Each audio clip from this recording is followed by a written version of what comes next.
Les principaux visages de l'information en France devant l'ambassade d'Algérie à Paris avec un seul et même message: il faut libérer Khaled Drareni.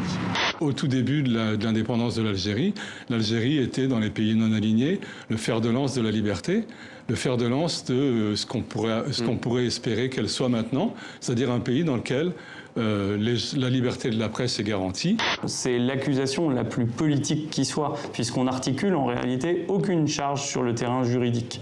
Et deuxièmement, c'est de savoir s'il sera ou non soumis à un procès équitable, voire même à un traitement inhumain et dégradant.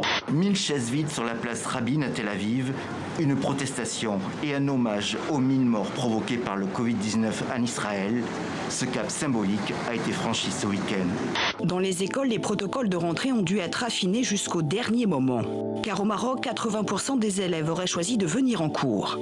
Un casse-tête pour mettre en place de strictes règles sanitaires dans les établissements et organiser en même temps l'enseignement à distance. Là où ça s'est passé le mieux aujourd'hui, d'après les retours qu'on a, c'est l'Europe en fait, où les choses sont presque revenues à la normale. Et l'endroit le plus difficile par contre, c'est l'Amérique latine, où ils sont vraiment dans des conditions où tous les établissements sont encore fermés, et une pensée très particulière aussi pour le Liban, avec la terrible explosion à Beyrouth. Le Covid-19 s'est échappé d'un labo.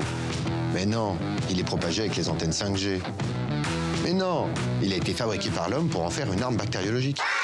Quand il y a une zone de doute, les lunettes, si vous voulez, complotistes vont simplifier les choses au maximum et trouver un coupable ou une explication simple et souvent fausse. On ne sait pas très bien qui sont les instigateurs de tous ces mouvements, mais on sait que tout le mouvement anti-vax est très corrélé à l'extrême droite en ligne.